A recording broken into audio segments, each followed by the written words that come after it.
like the juice, cause his blood still flowing. Now lift him up, lift him up, lift him up, lift him up, lift him up, lift him up, lift him up, lift him up, lift him up, lift him up, lift him up. Here we go. Cowboy Nation, y'all already know who it is.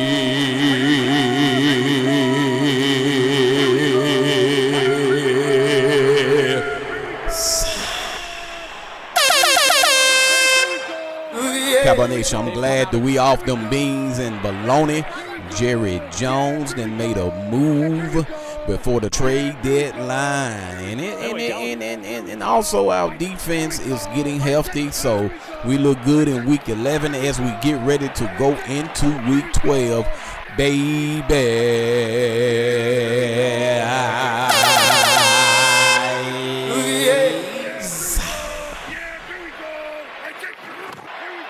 Welcome to the Gridiron Sports Podcast. I am your host, Majestic Sounds. In Cowboy Nation, as I just previously stated, Jerry Jones figured it out. Like the old songwriter said, I gotta clean up where I messed up. Yeah, I'm starting my life over again. Woo.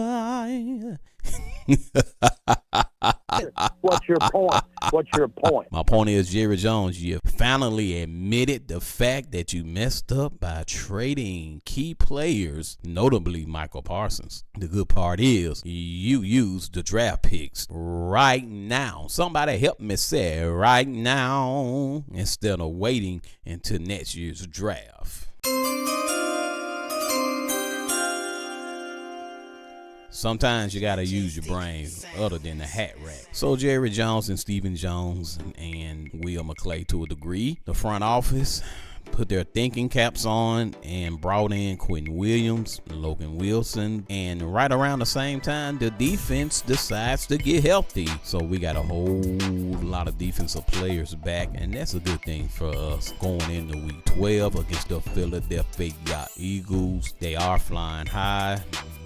They are leading the division, but one can argue Dak has owned the NFC East, baby, since he's been in the league. So we still got a chance to beat those Eagles, baby. So Cowboy Nation, I want to look at the remaining schedule. Can somebody say remaining schedule? The last 7 games, and mathematically speaking, we are about 500 team. A tie is always better than a loss. Now somebody saying that tie gonna mess us up. Not necessarily.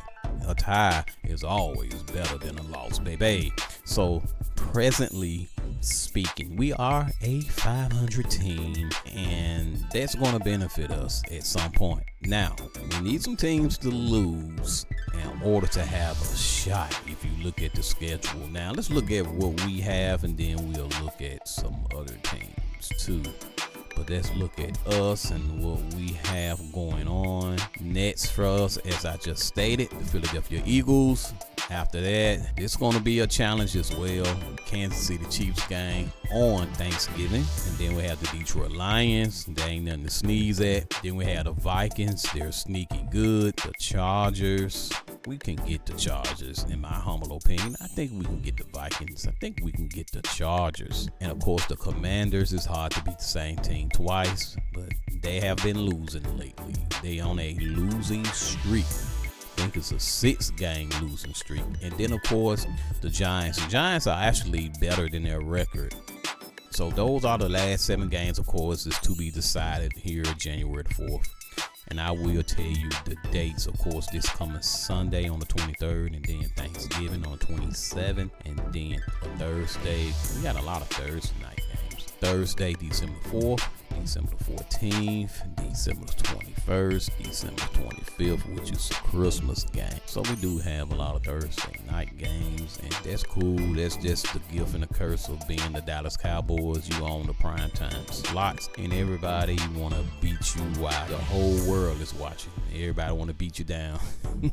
So this is the remaining 7 games of the season for the Dallas Cowboys, and let's look at the standings in the NFC, notably the NFC East. We already know who is leading the division. The Philadelphia Eagles, who are 8-2. with a win percentage of 80, and they are on a 4-game winning streak. So we got to break their winning streak. And of course, we are 4-5-1. Our winning percentage is 45. We on a 1-game winning streak, and then you look at the Commanders, who are actually better than what their record is saying. They are 3-8. Winning percentage is at 27 right now, and they are 1-5 on the road. It's pretty bad, and they're on a 6-game losing streak. Who would have thought?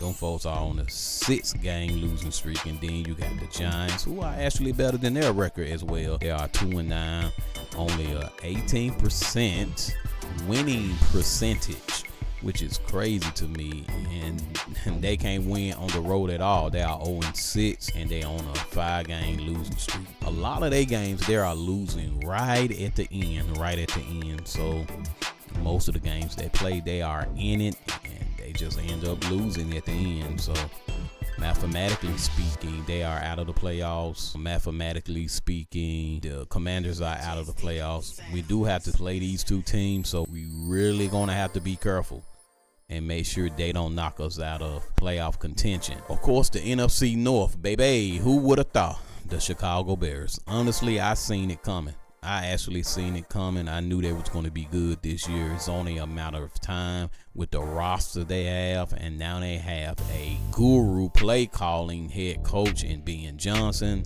and it's showing. They are 7-3. They are leading that division, arguably the best division in the National Football League. It's very debatable because look at it. You got the Bears at 7-3, the Packers at 6-3, the Lions at 6-4, the Vikings at 4-6. So the Bears are on a win streak right now, a 3-game winning streak. They are 70% at winning percentage. So, you know, they're doing pretty good. You look down at the NFC South, it's pretty a tight race there between the Tampa Bay Buccaneers and the Carolina Panthers. Who would have known the Carolina Panthers would be this good this year, but they are. Then you can go down, of course, to the NFC West. They always beat up on each other. They are very competitive with the Rams out front at 8-2, the Seattle Seahawks 7-3, 49ers 7-4, and then the Cardinals are 3-7. But the Rams are on a 5-game winning streak, and they're 4-1 at home, and they're 4-1 on the road with an 80% winning percentage. So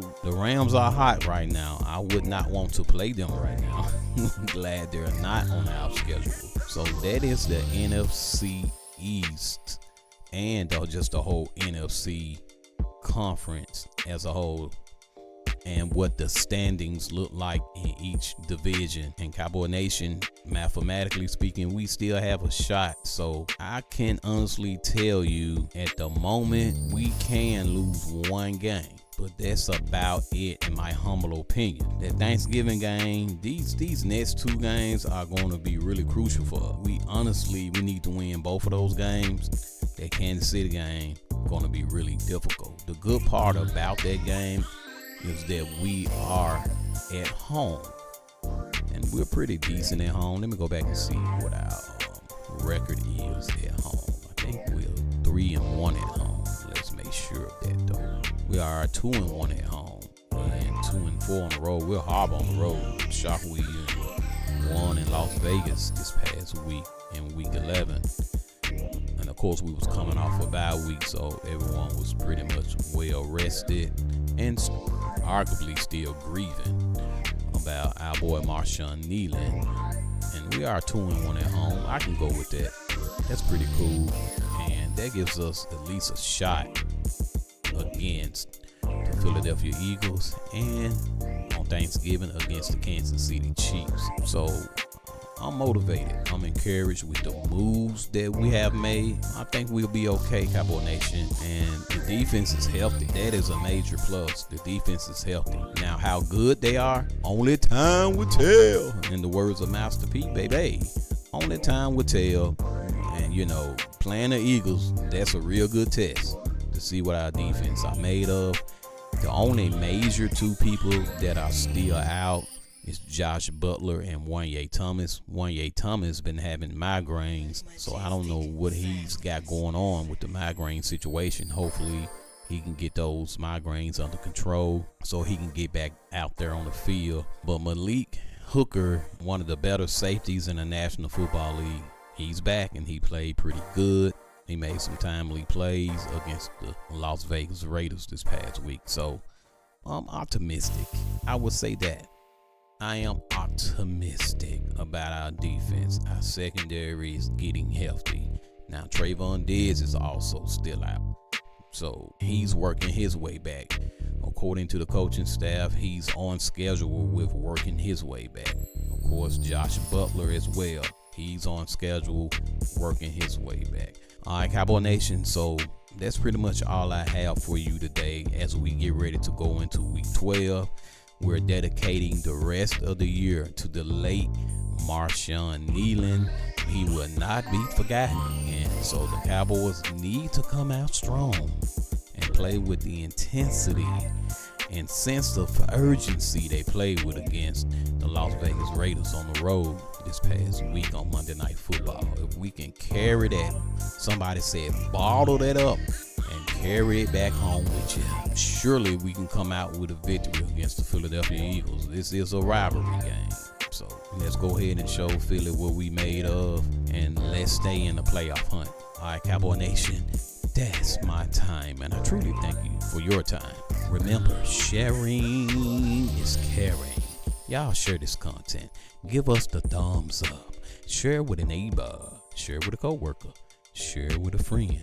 Share with your significant other, and even your enemy. And maybe, just maybe, y'all will become cool after talking about the Dallas Cowboys. DC for life.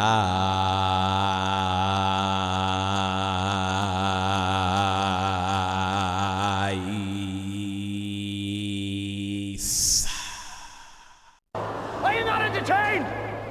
Are you not entertained? Is this not why you are here?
Holy Spirit, lift the standard.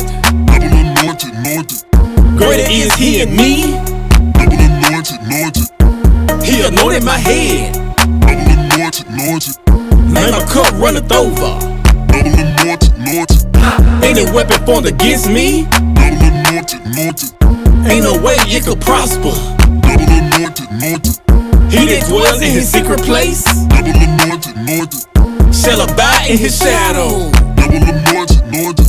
Holy Spirit, lift the standard. Greater is He in me.